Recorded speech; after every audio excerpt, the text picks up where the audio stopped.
여러분 안녕하세요. 지금까지 이 채널에서는 블랙홀, 태양, 그리고 목성에 떨어지면 어떻게 되는지에 대한 흥미로운 이야기를 다뤄왔습니다. 이번에는 그 주제를 한층 더 확장해보려고 합니다. 오늘은 아주 독특한 별에 떨어졌을 때 어떤 일이 벌어질지 알아보겠습니다. 중력의 급격한 차이는 왜 그렇게 위험한 걸까요? 우리 피 속에 들어있는 철분은 그런 환경에서 도대체 어떤 해를 끼칠 수 있을까요? 그 별에 떨어지면 우리 자신이 별로 변해버릴 수도 있는 걸까요? 안녕하세요 여러분, 토픽 채널입니다. 오늘은 이 흥미로운 이야기 외에도 다양한 내용을 함께 나눠드릴 예정입니다. 준비되셨나요?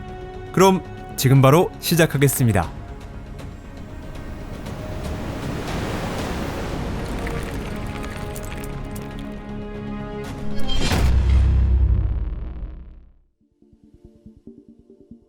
백색 외성. 수많은 이색적인 천체들 가운데 가장 잘 알려진 것은 아마도 백색 외성일 것입니다. 이 별들은 내부의 연료를 모두 소진하고 타버린 뒤 우주 공간에서 말 그대로 녹아내린 항성의 잔해입니다. 사실 백색 외성은 초신성이 되기엔 질량이 부족하고 핵까지 무너지지도 못한 별이 남긴 예전의 핵 덩어리라고 할 수 있는데요. 백색 외성은 우리 은하계 안에 상당히 많이 존재하는 것으로 여겨지지만 아쉽게도 그 대부분은 아직 발견되지 않았습니다. 이 영상에서 소개할 여러 이종성 중에서 태양계 근처에서 직접 관측 가능한 것은 오직 백색 외성뿐입니다. 그 대표적인 예가 밤하늘에서 가장 밝게 빛나는 항성인 시리우스의 동반성 시리우스 B입니다. 이 별은 지구에서 불과 8.5광년 떨어진 곳에 자리하고 있습니다. 그렇다면 백색 외성이란 도대체 어떤 천체일까요? 백색 외성은 태양 질량의 절반에서 최대 1.4배 정도의 무게를 지닌 작은 항성입니다. 반지름은 매우 작아서 지구형 행성과 거의 비슷한 수준밖에 되지 않는데요. 대표적인 사례로는 앞서 언급한 시리우스 B가 있습니다. 이 별의 질량은 태양과 비슷하지만 반지름은 지구보다 약간 작죠. 게다가 백색 외성은 질량이 클수록 오히려 반지름이 더 작아지는 특성이 있습니다. 즉, 그만큼 밀도가 매우 높은 셈이죠. 백색 외성은 온도 또한 굉장히 높아서 예를 들어 시리우스 B의 경우 표면 온도가 약 25,000켈빈에 달합니다. 하지만 백색 외성에 떨어질 때 진짜 문제는 사실 온도가 아니죠. 백색 외성은 밀도가 높기 때문에 중력이 엄청나게 강해서 여러분이 타고 있는 우주선이 자유낙하 상태에 있다면 말도 안 되는 속도로 표면에 충돌하게 될 것입니다. 다행히도 백색 외성은 블랙홀이나 중성자별처럼 극단적인 천체는 아니네요. 그래서 만약 여러분이 가상의 우주선을 방사선이나 초고온으로부터 어떻게든 보호할 수 있다면 이런 잔해 위에 무사히 착륙하는 것도 충분히 가능할 거예요. 굳이 단점을 꼽자면 이 별은 매우 단단하긴 해도 굉장히 심심한 곳이라 끝없이 펼쳐진 평평한 사막만 존재합니다. 백색 외성의 중력은 너무 강력해서 표면에 조금이라도 산 같은 것이 생길 수 없습니다. 그러니 백색 외성에 떨어질 때는 강한 중력과 고온, 그리고 방사선이 가장 큰 장애물이 될 거예요.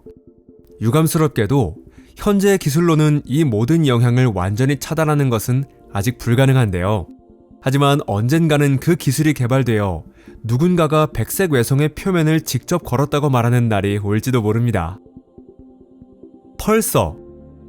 과학자들이 펄서를 처음 발견했을 당시 그것이 외계 문명이 만든 초강력 전파 송출 장치일지도 모른다는 가설이 있었어요. 초기 관측 데이터는 한동안 극비로 취급되었고 처음으로 발견된 펄서는 결국 LGM-1이라는 이름이 붙게 됩니다. 그 약어는 리틀 그린맨, 즉 작은 초록색 외계인을 의미하죠. 현재 이 천체는 PSR B1919+21이라는 공식 명칭으로 알려져 있으며 지구에서 여우자리 방향으로 2000광년 이상 떨어진 곳에 위치하고 있습니다. 물론 실제로는 외계인과는 아무런 관련이 없습니다. 펄서를 포함해 모든 중성자별은 어떤 문명도 개입하지 않은 순전히 자연적인 과정을 통해 만들어진 천체입니다. 백색 외성과 중성자별 모두 항성이 남긴 잔해라는 점에서는 같지만 중성자별은 충분한 질량을 지닌 별이 초신성 폭발을 거치며 생성된 것입니다. 중성자별은 붕괴된 핵의 질량이 너무 커서 완전히 무너져 버리지만 그렇다고 블랙홀로 이어질 정도는 아닌 경우에 탄생하죠. 그 결과 매우 밀도가 높은 구형 천체가 형성되게 됩니다. 그 안에는 태양 질량의 1.5배에서 2.5배에 이르는 어마어마한 무게가 우주적 기준으로 보면 극히 작은 부피 속에 압축되어 들어있습니다. 통계적으로 평균적인 펄서의 반지름은 10km도 되지 않습니다. 즉, 뉴욕이나 도쿄 같은 대도시보다도 작다는 뜻이죠. 백색 외성도 밀도가 높다고 느끼셨을 텐데 이제 중성자별의 무서움을 상상해보세요. 이 물질은 성냥갑 하나 분량만으로 수십억 톤에 이를 수도 있습니다. 중성자별의 중력은 너무나도 커서 어떤 천체가 가까이 다가가면 조성력에 의해 산산조각 나버리고 맙니다. 물론 이 천체들의 인력은 블랙홀에 비하면 약한 편이기 때문에 이론상 표면에서 벗어나는 것도 불가능하지는 않습니다. 하지만 그렇다고 해서 여러분이 타고 있는 우주선이 안심할 수 있다는 의미는 아니죠. 사실 중성자별에서 진짜로 위험한 요소는 중력이 아닙니다. 지금까지 발견된 모든 펄서는 매우 빠르게 회전하고 있는데 그 원인이 이 천체에 존재하는 초강력 자기장과 연관이 있을 것으로 추정되죠. 그 중에서도 자기장이 특히 강한 펄서를 일컬어 마그네타라는 별도의 이름까지 존재합니다. 하지만 마그네타가 아닌 일반적인 중성자별이라 해도 너무 가까이 접근하면 그 자체로 엄청난 위험이 됩니다. 중성자별의 자기장은 정말로 어마어마해서 그 안에 들어오는 물체는 전자레인지에 넣은 것처럼 타버리게 됩니다. 설령 가열을 막을 수 있는 기술이 있다 하더라도 우주선을 비자성 물질로만 만들었다 해도 그것만으로는 충분하지 않습니다. 가장 큰 문제는 인간의 몸속 자체에 철이 포함되어 있다는 점이겠죠. 특히 철은 혈액 내 헤모글로빈을 구성하는 핵심 성분이기에 이것 없이는 산소를 운반할 수조차 없습니다. 만약 중성자별이 이 철을 끌어당기기 시작한다면 과연 무슨 일이 벌어질까요?